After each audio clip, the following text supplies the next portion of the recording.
Waves का unit है 10th का मतलब। तो इसमें जो रिलेशन है बिटवीन है, टॉपिक हमारा है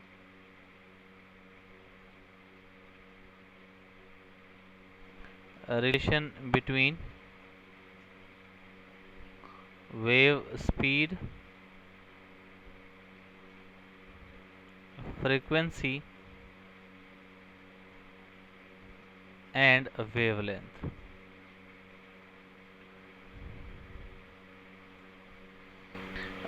मतलब हमने एक मैथमेटिकल फॉर्मूला डिराइव करना है कि जिसमें इन तीनों को आपस में हमने रिलेट करना है और एक इक्वेशंस को हमने डिराइव कर लेना है। बेसिकली इसका आर्टिकल का मकसद ये होता है। स्टार्ट हम बड़े बेसिक से करेंगे। आपको पता है S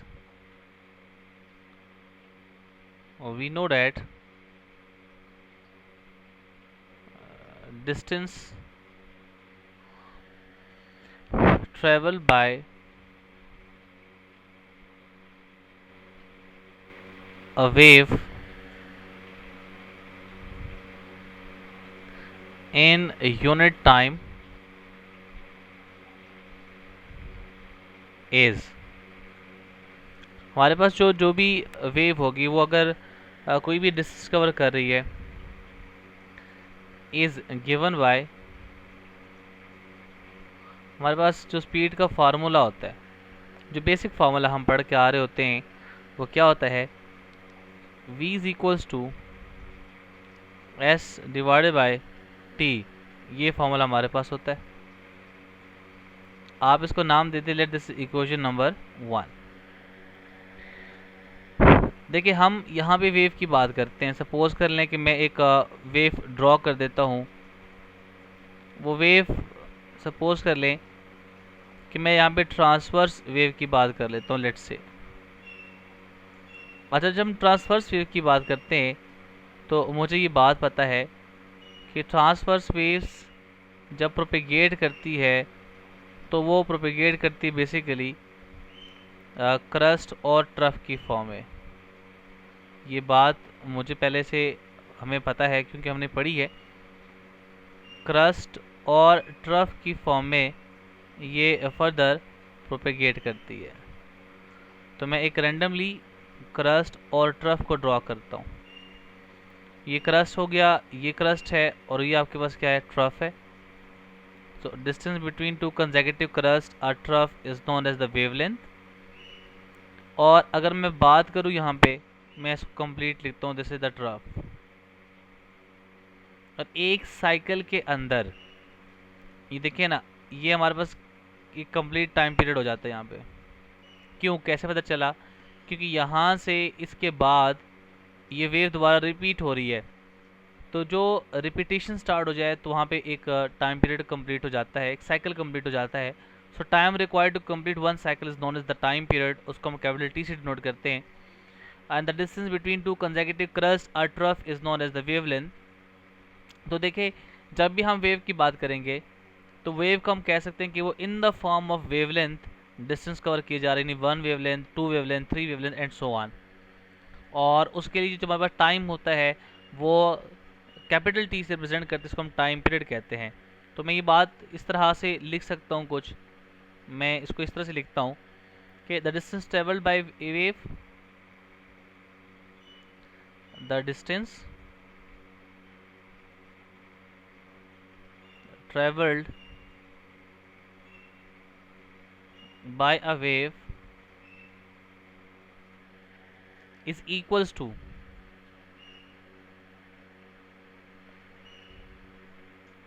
one wavelength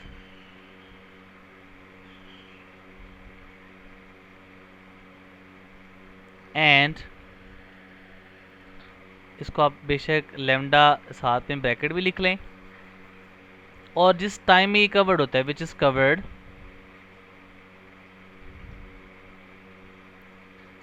which is covered in time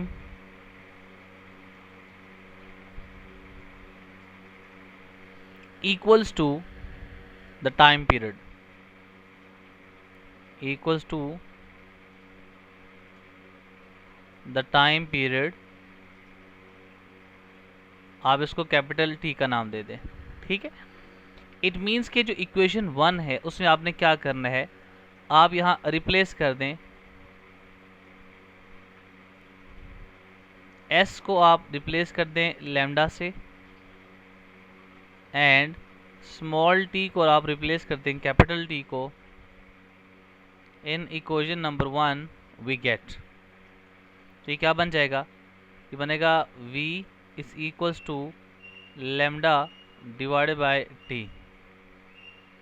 अब इस इक्वेशन के मुताबिक मैं इसको कुछ इस तरह से लिख सकता हूँ, मैं लिख सकता हूँ इस तरह से कि v is equals to 1 divided by t into lambda, मैं लिख सकता हूँ ये बात। अब मुझे पता है कि जो 1/t था एस 1 डिवाइडेड बाई टी, ये किसके बराबर था, फ्रीक्वेंसी के बराबर, लास्ट टाइम हमने कहा था।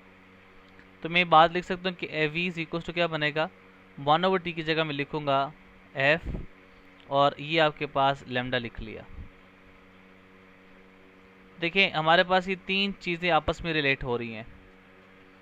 इन एक फर्स्ट आपके पास क्या रिलेट हो रहा है, ये जो v लिखा हुआ है ये वेव स्पीड को इंडिकेट करता है, इस तरह से जो लेमडा है ये इंडिकेट करता है किसको, ये इंडिकेट करता है वेवलेंथ को, और जो हमारे पास f है ये किसको इंडिकेट करता है, ये इंडिकेट करता है फ्रीक्वेंसी को।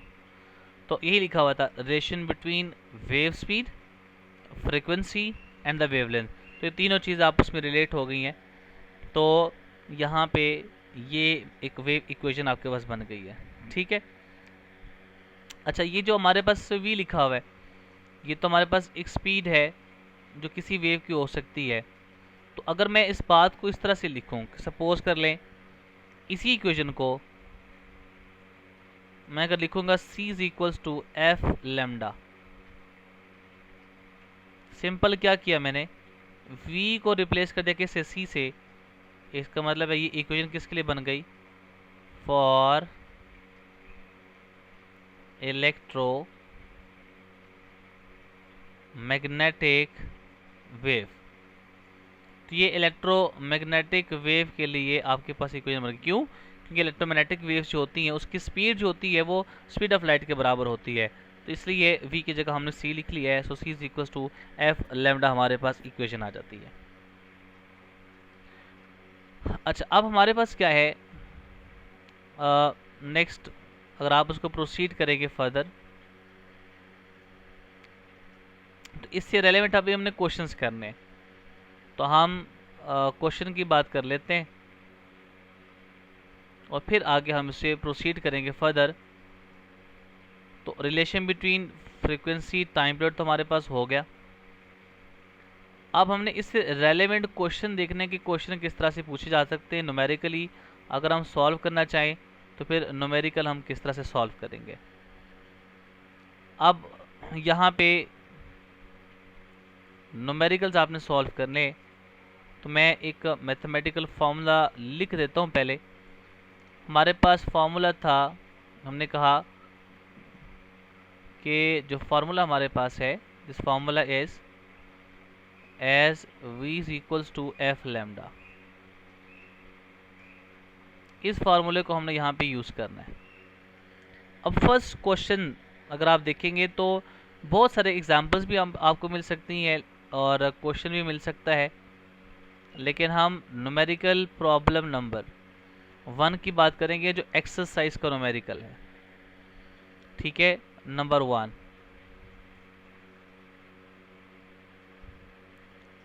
पहला प्रॉब्लम क्या कहता है, वो कहता है ये कि if 10 waves are produced on string of length 20 metre है, व्हाट इज वेवलेंथ, आपने वेवलेंथ को कैलकुलेट करना है। एंड सेकेंड, दूसरी बात आपने क्या कैलकुलेट करनी है, फ्रीक्वेंसी को कैलकुलेट करना है। If the speed of wave is 12 metre per second. अब ये क्वेश्चन है, आपने इसको सॉल्व करना है।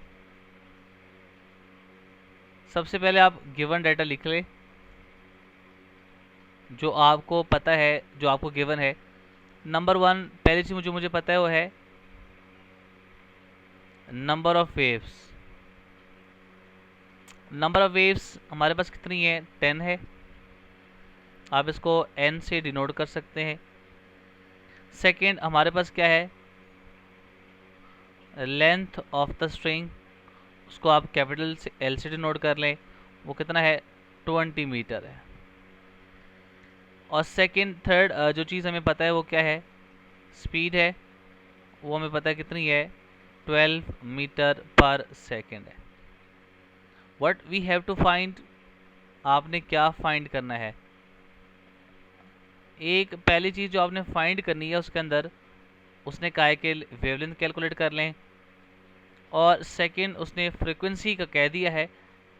इट मीन्स के फ्रीक्वेंसी का आपको जब कहा है तो आपको v चाहिए और लैम्डा चाहिए, लेकिन इसके लिए उसने v आपको दे दिया है, वेवलेंथ आप पहले से कैलकुलेट करेंगे। आप लिख लें फार्मूला, तो फार्मूला तो आपके पास एक ही है, lambda is equal to v divided by f for the first case. आपने ये लैम्डा कैलकुलेट करना है। पहले केस की मैं बात करता हूँ। आज जब पहले केस की बात करें, लैम्डा के लिए v तो कहाँ से पता चलेगा, या लैम्डा कहाँ से पता चलेगा, लेकिन v तो मुझे नहीं पता पहले केस में, और ना फ्रीक्वेंसी मुझे पता है, ठीक है।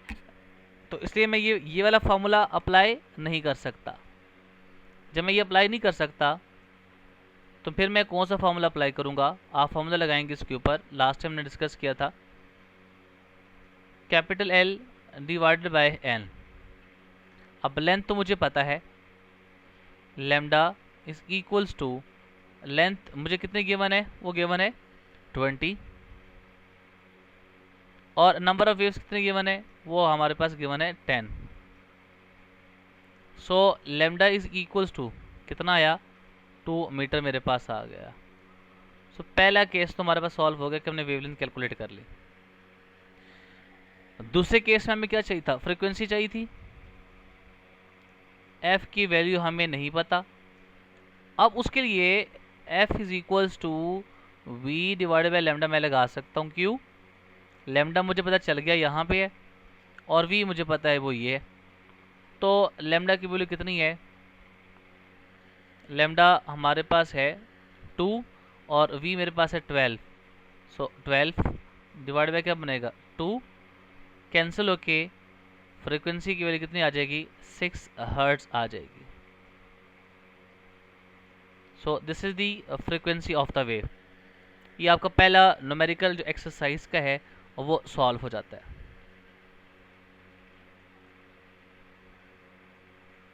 अब आ जाए हमारे पास जो नेक्स्ट क्वेश्चन है। नेक्स्ट क्वेश्चन आपके पास क्या है, वो आप यहाँ पे कैलकुलेट कर सकते हैं।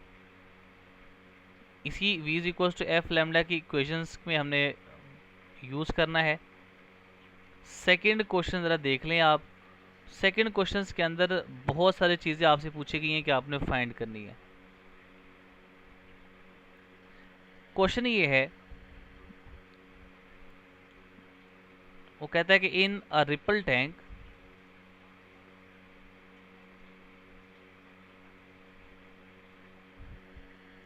of length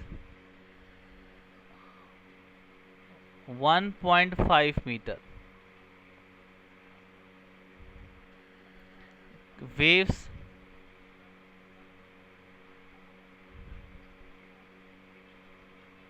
cover this length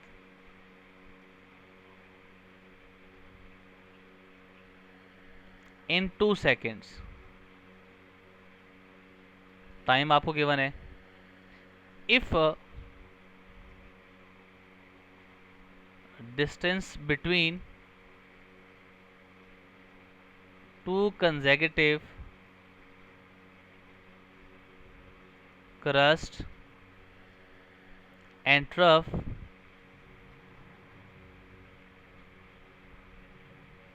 is 10 centimeter, then find. सबसे पहला जो आपने फाइंड करना है, नंबर 1 आपने फाइंड करना है नंबर ऑफ वेव्स को। नंबर 2 आपने कैलकुलेट करना है फ्रीक्वेंसी को। और नंबर 3 आपने कैलकुलेट करना है टाइम पीरियड को, जो कि हमारे पास कैपिटल टी होता है। ये 3 चीज़ें आपने फाइंड करनी है। तो सबसे पहले ज़रा गिवन डाटा लिख लें आप अपने लिए आसानी के लिए। गिवन डाटा में हमें जो चीज़ें पता है वो क्या क्या पता है। चले, गिवन डाटा में मुझे जो पहले पता है वो है length is equals to 1.5 metre given. फिर जो मेरे पास टी है वो गिवन है 2 सेकेंड गिवन है। फिर distance between two consecutive and the trough, जो कि हमारे पास, अच्छा 2 कंसेक्यूटिव नहीं लिखा हुआ, 2 सक्सेसिव, अच्छा 2 successive crust and trough is 10 centimetre है। ठीक, इसका मतलब ये है कि क्रस्ट टू क्रस्ट या ट्रफ टू ट्रफ वो जो डिस्टेंस होता है वो लैम्डा होता है। लेकिन अगर क्रस्ट और ट्रफ के दरमियान हो तो कितना होता है, λ/2। ठीक है, तो ये मुझे जो गिवन है बेसिकली वो 10 सेंटीमीटर गिवन है। ये क्रस्ट टू ट्रफ गिवन है। ठीक, मतलब आप समझे कि ये 10 सेंटीमीटर है, तो इसको मैं लिख सकता हूँ 0.1 मीटर में लिख देता हूँ। ठीक, in distance between crest and trough is 10 centimetre. अब सबसे पहले आपने जो कैलकुलेट करना है, नंबर 1 पहले पॉइंट आपने क्या कैलकुलेट करना है, आपने नंबर ऑफ वेव n की वैल्यू को कैलकुलेट करना है। चले, स्मॉल n से हम इसको रिप्रेजेंट करते हैं, वो आपने कैलकुलेट करना है। तो नंबर ऑफ वेव का फॉर्मूला क्या होता है, वो होता है n is equals to length divided by lambda. अब लेंथ तो मुझे पता है 1 पॉइंट कितनी है, वो आपको गिवन है कितना, 1.5 मीटर गिवन है। और लेकिन लैम्डा मुझे नहीं पता, मुझे तो λ/2 पता है। तो लैम्डा बेसिकली कैसे कैलकुलेट करेंगे, तो λ/2 एस λ/2 जो है वो 0.1 मीटर के बराबर है। तो लैम्डा को अगर मैं कैलकुलेट करना चाहूँगा तो 2 को उधर मल्टीप्लाई करूँगा तो क्या बनेगा, 0.2 मीटर।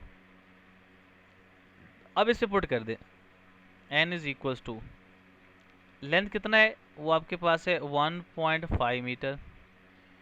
अच्छा, लैम्डा कितना है, वो आपके पास है बेटा कितना, 0.2 मीटर।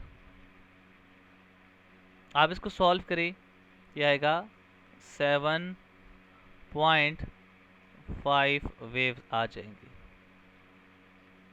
पहला काम तो आपका हो गया कि आपने कैलकुलेट कर लिया नंबर ऑफ वेव्स को, और 7.5 आ गए। अब आ जाए हमारे पास दूसरे पॉइंट की तरफ। सेकेंड पॉइंट क्या फाइंड करना था आपने फाइंड करना है v, क्योंकि फ्रीक्वेंसी के लिए आपको v चाहिए होगा। तो v किस तरह फाइंड होगा, डिस्टेंस डिवाइडेड बाय टाइम। तो डिस्टेंस डिवाइडेड बाय टाइम ये आ जाएगा 1.5, और टाइम कितना गिवन है 2। जब आप इसको सॉल्व करेंगे तो v की वैल्यू आपके पास क्या आती है, 0.75 मीटर पर सेकेंड। ये आपके पास क्या आ जाएगा, ये v आ गया। आप जो आपको फ्रीक्वेंसी चाहिए थी, फ्रीक्वेंसी इज इक्वल टू क्या होता है, v और लैम्डा। अब लैम्डा भी पता है आपको, वो आपके पास है 0.2 मीटर, और v भी आपने फाइंड आउट कर लिया है। So frequency is equals to v है 0.75 डिवाइडेड बाय लेमडा कितना है 0.2 आ जाएगा। सो आप जब इसको कैलकुलेट करेंगे फ्रिक्वेंसी की वैल्यू क्या बनेगी 3.75 हर्ट्ज आ जाएगा। थर्ड केस में आपने क्या फाइंड करना था, थर्ड केस आपका था टाइम पीरियड का। तो time period is equals to क्या होता है 1 divided by frequency. So t is equals to 1 divided by frequency की वैल्यू हमने फाइंड आउट की 3.75। आप इसको कैलकुलेट करेंगे तो बनेगा 0.267 सेकेंड आ जाएगा। तो ये आपका सेकेंड न्यूमेरिकल आपका हो जाता है। आप इसको इस तरह से कैलकुलेट कर सकते हैं। ठीक।